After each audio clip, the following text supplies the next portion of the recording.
का हमारा ये जो वीडियो है इस चीज़ में हम इंट्रोड्यूस करना चाहते हैं हमारे नए इनिशिएटिव को लेकर जो घरसाना मंडी में हमने स्टार्ट किया है। इसका नाम है फ्लोरिस्ट कैरियर इंस्टीट्यूट।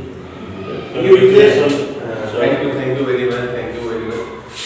हमारी जो टीम है लगभग पिछले 5 से 7 सालों में हम लोगों ने इस पर काफ़ी सालों से काम किया है। 8 से 9 साल हो गए हम लोगों को जो इसी सेगमेंट पर काम करने चलो वापस स्टार्ट करो। उससे आगे चलो ना, होगा साथ में करते हैं। Good afternoon boss.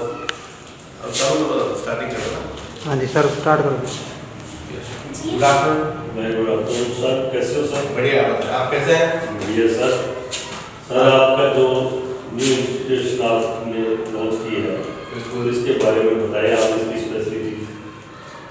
बिल्कुल, आज का ये वीडियो हम यही बताने के लिए प्रयास कर रहे हैं कि कैसे फ्लोरिस्ट कैरियर इंस्टीट्यूट बाकी अन्य इंस्टीट्यूट से थोड़ा अलग है। क्या हम ऐसी सुविधाएं दे रहे हैं जो घरसाना के अन्य इंस्टीट्यूट में शायद नहीं देखने को मिलेगी। इसी चर्चा पर मेरे साथ हैं श्री भगवान दास जी। घरसाना में काफ़ी सालों से शिक्षा के क्षेत्र में ये अपने संस्थाएं चला रहे हैं। आज इसी वीडियो में हम लोग डिस्कस करेंगे कि हमारा जो फ्लोरिस्ट कैरियर इंस्टीट्यूट है वो किस तरह के सेगमेंट पर काम करेगा। हाँ जी, आने वाले कुछ सालों में आप लोग देखेंगे कि धीरे धीरे बच्चों में यूपीएससी को लेकर काफी क्रेज बढ़ रहा है। जैसे कि हर माँ बाप चाहते हैं कि उसका बच्चा एसपी बने, कलेक्टर बने, डीएसपी बने। और ग्रामीण क्षेत्र में विशेषकर अभी कुछ सालों से ये लगभग बढ़ता ही जा रहा है। जैसे आप नाम देखेंगे गंगानगर जिले के काफी स्टूडेंट हैं जो लगातार भी आगे से निकल रहे हैं। इसी उपागम को लेकर यही आइडियोलॉजी हम लोग लेकर घरसाना के ग्रामीण क्षेत्र में हमने एक अफोर्डेबल एजुकेशन बनाने का प्लान किया है, जिसमें हम बेसिकली स्टार्ट करेंगे आईएएस और आरएस। इसके अलावा भी कुछ एग्जाम है क्योंकि ग्रामीण क्षेत्रों में अभी तक हम बच्चों का स्किल उस लेवल तक नहीं पहुंच पाया है कि वो आईएएस आरएस का जो हुआ है वो बहुत ज्यादा है। तो उसको कम करने का हमारा जो प्रयास है वो इस इंस्टीट्यूट के साथ है। इसके अंदर हमारी पूरी टीम है, हम लोग अलग अलग कोर्सेज कर रहे हैं जैसे कि आईआईटी जेईई, क्योंकि बच्चों को यहाँ एक बहुत बड़ी चैलेंज होता है कि जब बच्चे यहाँ +2 कर लेते हैं तो उसके बाद साइंस का कोई नहीं रहता, जैसे कि आप लोग भी जानते हैं। जो क्लास स्टडी होती है बाकी बेसिकली नीट या जेईई के लिए तो ये अभी नहीं है। ये करने के लिए अब प्लान है कि बच्चा यहाँ से कोटा जाता है, फिर उसके बाद बीकानेर जाने का प्लान करता है, तो उसके लिए बहुत सी दिक्कतें का सामना करना पड़ता है क्योंकि कल्चर डिफरेंस सबसे बड़ा आता है। फिर दूसरा बच्चा 10x10 के कमरे में रहता है तो उसके बाद क्लास से बाहर आके वो डिप्रेशन का शिकार होता है। इसके अलावा भी बहुत से सेगमेंट है। इन सब चीजों को देखते हुए हमारी पूरी टीम ने प्लान किया कि हम लोग यहाँ आईआईटी जेईई क्लासेस भी लगाएंगे। उसके अलावा नीट की क्लासेस रेगुलर हम लोगों की रहेगी। आरएस आईएएस का एक पर्टिकुलर बैच रहेगा जो बच्चा 11th के पास, क्योंकि बहुत से पेरेंट्स ये सोचते हैं कि हमने बच्चे को ग्रेजुएशन करा दिया वो बच्चा आरएस आईएएस बन। ऐसा नहीं है, बच्चे को 3 से 4 साल देना पड़ता है और उसे प्रिपरेशन स्टार्टिंग से ही करनी पड़ती है, तब कहीं जाके वो बच्चा किसी सेगमेंट में काम कर सकता है। तो हमारे ये इंस्टीट्यूट अलग अलग बैचेस के नाम से स्टार्ट कर रहे हैं, जैसे कि आईएएस और आरएस में भी 2 तरीके के बैचेस हैं। लीडर बैचेस है जो +2 के बाद है, 10th के बाद भी कुछ पेरेंट्स चाहते हैं कि हमारा बच्चा 10th के बाद भी एग्जाम्स की तैयारी में लगा रहे अभी 2-4 साल तक, तो ये इसीलिए हमारा ये सेगमेंट भी कोई स्टूडेंट के लिए लगाया जाता है। बैंकिंग के लिए भी मेरे साथ में हमारी पूरी टीम है। उसमें अलावा जो घरसाना के क्षेत्र से जो जुड़े हुए हैं वो कुलदीप जी भार्गव है, उनके साथ लगे हुए हैं। उसके साथ मैं खुद हूँ और रिसेंटली मैं ओनली आईएएस को पढ़ा रहा हूँ, ओनली आईएएस और चाणक्य आईएएस में, और मेरी टीम हनुमानगढ़ और बीकानेर में भी काफी जगहों पे काम कर रही है। इसके अलावा मैनेजमेंट हेड में है हमारे प्रदीप जी और मेरे साथ ही कलीग हैं मिस्टर अनूप रंगा जो नीट और आईआईटी में इंस्टीट्यूट रन भी कर रहा है और सिंथेसिस और सीएलसी इंस्टीट्यूट में पढ़ा भी है। ये एक छोटा सा प्रयास है हमारा। मैं उम्मीद करूंगा कि घरसाना के क्षेत्र में लोगों का सहयोग रहेगा, उन्हें वो क्वालिटी देने का प्रयास करेंगे। जो माँ बाप यहाँ से एक बड़ा तपस्या करते हैं कि उन्हें कोटा ले जाते हैं, माँ बाप यहाँ से दूर जाते हैं और उनको वहाँ जाके तपस्या करनी पड़ती है, उन तपस्याओं का जो शुद्धिकरण है वो हम कोशिश करेंगे कि हम यहाँ घरसाना बनाने का प्रयास करें। बहुत ही अच्छा प्रयास है सर आपका। जो बच्चों को यहाँ कमी है उसकी आपूर्ति करने के लिए प्रयास करते हैं, इसके लिए बहुत मैं इसी वीडियो में इंट्रोड्यूस आपके साथ भगवान दास जी के साथ इंट्रोड्यूस करना चाहूँगा हमारे management head Pradeep ji sir को। वो भी हमारे इंस्टीट्यूट के साथ आपको थोड़ा सा इंट्रोड्यूस कराएंगे। आइए सर, आपका स्वागत है हमारे आज के वीडियो में। नमस्कार। प्रदीप सर को जैसे कि आप लोग सब जानते हो कि घरसाना के क्षेत्र में पिछले 30 से 40 सालों में शिक्षा का एक बड़ा अलग जगह हुए हैं। इसी पूरे उपागम में हमारे साथ है प्रदीप सर, तो बहुत बहुत धन्यवाद आपका सर। पहली बात हमारे साथ जुड़ने के लिए, और दूसरा आपका बहुत बहुत स्वागत है आज की वीडियो में। मैं भी चाहूंगा कि दो कुछ सवाल आप भी बताएं, आपका क्या उपक्रम रहेगा, क्या आपकी आइडियोलॉजी है कार्यक्रम को लेकर। एक प्रयास है, जो बच्चे दूर जा रहे हैं अपने घर से, उन बच्चों के लिए हम लोगों ने ये आशीष सर के साथ मिलकर के एक छोटा सा प्रयास कर रहे हैं। और बाकी तो आप सबके सहयोग से ही होगा, आप सबका सहयोग रहेगा तो इसे हम आगे ऊंचाइयों तक लेकर के जाएंगे, कोशिश है। और आप सबके सहयोग की हम लोगों को बहुत बड़ी उम्मीद है कि आप हमारा सहयोग देंगे। बिल्कुल, अच्छी क्वालिटी के साथ अपना एजुकेशन सिस्टम यहाँ चलाएंगे, और उम्मीद है कि गजाना के आसपास के जितने भी क्षेत्र के लोग हैं वो हमारे साथ जुड़े। आज के वीडियो में बहुत बहुत धन्यवाद आप सब लोगों का, और मैं उम्मीद करता हूँ कि किसी भी विद्यार्थी को भविष्य में किसी भी तरीके की जानकारी चाहिए तो स्क्रीन पे जो नंबर चल रहा है उस नंबर पर वो कांटेक्ट कर सकता है। और इसके अलावा वो अनूपगढ़ रोड पे हमारा इंस्टीट्यूट रनिंग में है, वहां जाकर उससे इंक्वायरीज भी कर सकता है। बहुत फ्लाईओवर के पास, अनूपगढ़ रोड फ्लाईओवर के पास। धन्यवाद। सर साइड में मैं आशीष आचार्य फ्लोरिस कैरियर इंस्टीट्यूट से आवाज है थोड़ा सा।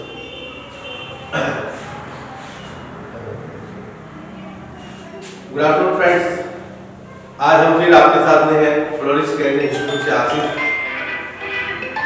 इस पूरे सेगमेंट में हम लोग चर्चा करेंगे कि कैसे अन्य एग्जामों की तुलना में यूपीएससी जो एग्जाम है उसमें पढ़ने का तरीका क्या रहेगा, पढ़ने का मेथड क्या रहता है, और किस तरीके से हमने क्लास 6 से लेकर 12 तक के एनसीईआरटी को एक मर्ज करने का कॉम्प्लेक्स किया। इसमें आप समझेंगे कि किस तरीके के एग्जाम्स यूपीएससी अपने एग्जाम से पूछा करती है, किस तरीके के पैटर्न से आपको पढ़ना चाहिए। आज का ये वीडियो आपके बहुत से हौसलों को बढ़ा भी जाएगा, और उम्मीद करता हूँ कि आपको इतना बेहतर लगेगी। तो राजनीति विज्ञान और सब्जेक्ट वाइज आपकी जो समझ है उसको थोड़ा सा विकसित करेगा। आज हम डिस्कस करेंगे, हमारा जो टॉपिक है यूपीएससी के सेगमेंट में भारतीय राज्य व्यवस्था इंडियन पॉलिटी। एक बहुत ही चर्चित सब्जेक्ट, बहुत ही स्कोरिंग सब्जेक्ट है इस एग्जाम में। जैसे कि हमने पहले वीडियो में चर्चा की है कि हम लोग आईएएस और आईएएस के सेगमेंट में एक बड़ा काम करने जा रहे हैं, किफायती एजुकेशन सिस्टम को लॉन्च करने जा रहे हैं। वहां पर एक सबसे बड़ी दिक्कत आती है कि जैसे ही हम लोग ये कहने लगते हैं कि हम बहुत अफोर्डेबल एजुकेशन आना चाह रहे हैं, तो बच्चों के दिमाग में सबसे बड़ा क्वेश्चन आता है कि क्या वहाँ क्वालिटी है, क्या वहाँ उस तरीके के लेवल के टीचर्स हैं जो उस तरीके के एग्जाम्स को पास कर सकते हैं। तो इसी के लिए हमारी संस्था ने प्रयास किया कि आपके घर घर तक ये वीडियो पहुंचाया जाए और बताया जाए कि किस तरीके से यूपीएससी के एग्जाम्स में आप घर बैठे आपके नजदीकी सेंटर्स पर पहुंचकर आप एग्जाम की तैयारी कर सकते हैं। भारतीय राज्य व्यवस्था हमारी यूपीएससी संघ लोक सेवा आयोग और आरएस राजस्थान लोक सेवा आयोग की बहुत ही महत्वपूर्ण विषय है। भारतीय राज्य व्यवस्था के मुख्य 3 नाम है, जिसमें हम तीनों चीजों के बारे में हम क्लास 6 से पढ़ते आ रहे हैं, लेजिस्लेटिव, एग्जीक्यूटिव एंड जुडिशरी। यानी हम बात करें भारतीय लोकतंत्र की, भारतीय राज्य व्यवस्था की। भारतीय राज्य व्यवस्था में मुख्य तौर पर 3 बड़े अंग हैं, जो तीनों अंग मिलकर एक भारतीय संरचना का निर्माण करते हैं, भारतीय संप्रभुता को बनाए रखते हैं, हमारे आसपास की व्यवस्था को बनाए रखते हैं, जिसे विधायिका, हमारे हिंदी शब्दों में कार्यपालिका और न्यायपालिका, यानी इन तीनों का मिला जुला एक समावेश है जो है हमारे सामने एक बहुत सुंदर भारतीय राज्य व्यवस्था। हम बात करेंगे विधायिका की। विधायिका क्या है, किस तरीके से काम करता है? विधायिका का सिंपल सा शब्द हम अगर बात करें, विधायिका का मतलब होता है, अगर हम बात करें विधि का मतलब होता है कानून। विधायिका का हम थोड़ा सा कैलकुलेशन चेंज कर रहे हैं, विधायिका का मतलब होता है विधि यानी कानून बनाने वाली संस्था। भारतीय राज्य व्यवस्था में कानून बनाने वाली सर्वोच्च संस्थाओं के तौर पर 3 कैटेगरी बनाई गई, अलग अलग तरीके से अगर हम नाम देखें। पहली है हमारे सामने प्रेसिडेंट, जो भारतीय संसद में एक बड़ा नाम है। राष्ट्रपति, जो कानून व्यवस्था का सबसे बड़ा नाम है। उसके बाद लोकसभा और राज्यसभा। विधायिका भारत में भी 3 स्तरीय है। 3 स्तरीय विधायिकाओं में पहला है राष्ट्रपति, दूसरा है लोकसभा, तीसरा है राज्यसभा। उसी तरीके से अगर अपन बात करें भारतीय राज्य व्यवस्था के राज्य स्तर की, तो वहां पर है राज्यपाल के अलावा राज्य परिषद भी है, यानी राज्यसभाएं भी है, और अलग अलग तरीके से विधानसभाएं भी इसमें लागू की गई। तीसरे तौर पर स्थानीय शासन है, स्थानीय स्वशासन, जैसे कि आपके लोकल क्षेत्र में ग्राम पंचायत है, पंचायत समिति। तो कानून बनाने का स्तर जो भारतीय राज्य व्यवस्था में वो तीनों स्तर पर है, 3 स्तर पर बना हुआ है। इसमें एक पार्लियामेंट है, दूसरा राज्य स्तर पर है, तीसरा लोकल गवर्नमेंट के ऊपर। तो अगर क्वेश्चन पूछा जाए विधायक का भारत में एक स्तरीय है, द्विस्तरीय है कि त्रिस्तरीय है, तो आप देख पाएंगे इस इमेज से आप देख पा रहे हैं कि ये 3 स्तरीय है, 3 स्तर पर ये चलती है। उसके अलावा हम अगला सेगमेंट देखेंगे वो है कार्यपालिका। तीसरा दूसरी जो सबसे बड़ी चीज है वो है कार्यपालिका। आपने कानून बनाया, कानून तो आप बना देंगे, लेकिन कानून बनाने के बाद उसको एग्जीक्यूट कैसे किया जाएगा, उसको बनाया कैसे जाएगा, उसको इम्प्लीमेंट कैसे किया जाएगा, ये बड़ा चैलेंज है। एक बहुत पुराने प्रधानमंत्री का एक बहुत अच्छा श्लोक आप लोगों को याद होगा, उन्होंने बोला था कि केंद्र से हम लोग 100 रुपया भेजते हैं और आम जनता में ये 1 रुपया देता है। इसका मतलब एग्जीक्यूट करने वाली जो पॉलिसी है वो बिल्कुल सही नहीं है। इसीलिए हम देखेंगे कि उसको कैसे सुधारा जाए। उससे पहले समझना चाहिए कि एग्जीक्यूट होता कहां से। त्रिस्तरीय एग्जीक्यूटिव पॉलिसी है। पहला केंद्रीय स्तर पर जो हमारे सेंटर में पॉलिटिकल सिस्टम होता है, जिसे हम लोकसभा बोलते हैं, वहां पे प्रधानमंत्री और उसकी मंत्रिपरिषद एक बड़ा रोल निभाती है, बड़ा सेगमेंट निभाती है, जो कानून बनाती है।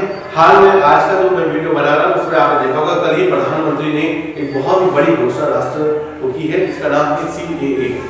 ये एक बहुत बड़ी घोषणा है, सिटीजन अमेंडमेंट एक्ट 2019। लोगों का विचार था कि ये होगा या नहीं होगा। कल देश को संबोधित करते हुए भारतीय कह कि भारत में भी CAA लागू होगा।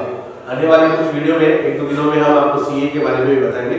तो ऐसे कानून बनाना, कानून को रेगुलेट करना, उसको एग्जीक्यूट करने की जिम्मेदारी PM की होती है, उसकी मंत्रिपरिषद की है। उसके अलावा उनका साथ देने की भी होता है एडमिनिस्ट्रेटिव लेवल पर उनके प्रधान, उनके साथ के IAS ऑफिसर।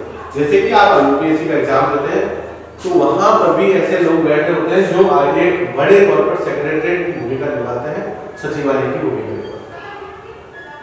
उसके बाद अपन बात करेंगे राज्य स्तर पर भी वही सिस्टम लगाया जाता है। राज्य स्तर पर है पॉलिटिकल तरीके से प्रधान मुख्यमंत्री होते हैं, मुख्यमंत्री के साथ साथ उसके मंत्रिपरिषद भी होते हैं, और उसी के साथ साथ हमारे जो स्टेट पीसीएस के लोग होते हैं, जैसे कि राज्यसभा अगर हम बात करें राजस्थान की, तो RPSC से निकलने वाले जो RS कैंडिडेट्स होते हैं वो भी उनके कार्य में पूरी भूमिका निभाते हैं। ग्रामीण क्षेत्र तक अपनी एग्जीक्यूटिव पॉलिसी में भूमिका। उसी तरीके से थर्ड स्टेट में भी लोकल गवर्नमेंट हमारा काम करती है। तो हमने देखा कि कार्यपालिका में भी हमारे त्रिस्तरीय सेगमेंट था, उसके अलावा विधायिका में भी त्रिस्तरीय सेगमेंट था, और इन सब चीजों की रक्षा करने के लिए जो सबसे बड़ी चीज बनाई गई है वो है जुडिशरी। आपने बनाया, अच्छा बनाया या गलत बनाया, ये डिसीजन कौन लेगा?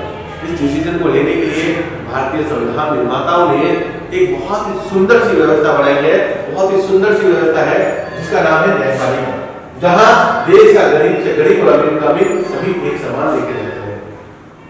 उसमें भी त्रिस्तरीय सेगमेंट है। पहला है सुप्रीम कोर्ट, दूसरा है हाई कोर्ट, और तीसरा है लोअर कोर्ट, जिसे अपन मुंसिफ कोर्ट भी बोल सकते हैं, जिला कोर्ट भी बोल सकते हैं। तो ये चीजें थी, तीनों स्तर पर हमारे एग्जीक्यूटिव पॉलिसीज है। ये तीनों चीजें हमने देखी कि त्रिस्तरीय सेगमेंट में हमारा देश काम करता है, जुडिशियल सिस्टम पर काम करता है, एग्जीक्यूटिव पॉलिसी भी त्रिस्तरीय लेवल पर है, और हमारी गवर्नमेंट का सेगमेंट भी त्रिस्तरीय है। अब बात करते हैं कि सर जो आप पढ़ा रहे हैं, ये जो पढ़ाने का सेगमेंट है ये क्या है, क्यों पढ़ाया जाता है? आपके सामने हमने छोटा सा इंट्रो देखा कि तीनों स्तर पर है, लेकिन पूरी पॉलिटी के सेगमेंट को हम 5 ही मिनट में आपके सामने रखना चाहेंगे। ये एक सामने आपके सामने दिखती फ्रेमवर्क उद्देशिका, क्लास 2 से लेकर क्लास 12 तक हमारी किताबों के आगे पीछे छपा रहता था, हम लोग इसे नजरअंदाज नहीं करते। ये हमारे संविधान की उद्देशिका। उद्देशिका का मतलब ही समझ में आया। उद्देशिका है, उद्देशिका का मतलब होता है किसी चीज को करने के लिए बनने वाला पहला विजन, क्लैरिटी। आप मान लीजिए आप घर से निकले, घर से निकलने के बाद आपने डिसाइड किया, उद्देश्य बनाया कि मुझे एक पर्टिकुलर इस जगह जाना है। उस उद्देश्य के हिसाब से आप अपने प्रारूप को सेट करते हैं। वैसे ही जब भारतीय संविधान निर्माताओं ने संविधान सभा का गठन किया तो संविधान सभा के गठन के दौरान ये डिसाइड जरूर किया कि आने वाला 200 साल बाद भारत कैसा होगा, हमारा वर्तमान का भारत जैसा है उससे कितना अलग होगा। ये सारी चीजें भारतीय सिस्टम ने, जो भारतीय लोग हमारे संविधान निर्माताओं ने जो बताया है, वो है हमारी उद्देशिका। उस उद्देशिका को पढ़े हम भारत के लोग भारत को संपन्न समाजवादी पंथनिरपेक्ष लोकतंत्र गणतांत्रिक बनाने की संकल्पना लेते हैं। ये सब आप लोगों ने पढ़ा, लेकिन ये पढ़ना क्या है, इसमें सीखा क्या? इसी पूरी चीज से आप समझ पाएंगे कि हमारे सामने इस उद्देशिका ने क्या प्रस्तुत किया।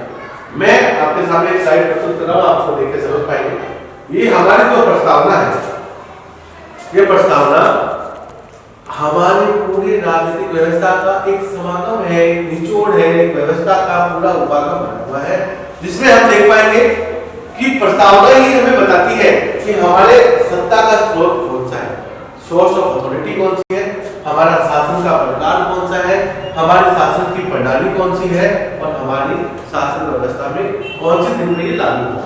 प्रस्तावना ही बताती है कि अगर आपको राजा बनना है, आपको प्रधानमंत्री बनना है, तो प्रधानमंत्री बनने का तरीका क्या है, और अगर आप प्रधानमंत्री बन भी गए, आप व्यवस्था में आ भी गए, तो आपको कैसे गवर्नमेंट चलानी है, उसकी भी डिसाइडेशन सारी के सारी प्रणालियां हमारी उद्देशिका में दी गई है। इसके अलावा उस व्यवस्था में आने के बाद आपका क्या ऑब्जेक्ट होना चाहिए, क्या लक्ष्य, ऐसा नहीं है कि आप बनकर आप अपनी मनमानी करेंगे, ऐसा कुछ नहीं है। उस व्यवस्था को कहां पर ले जाना है, उसके बारे में भी हमारी प्रस्तावना ने डिसाइड किया है, जिसका नाम है शासन प्रणाली, object of the political system.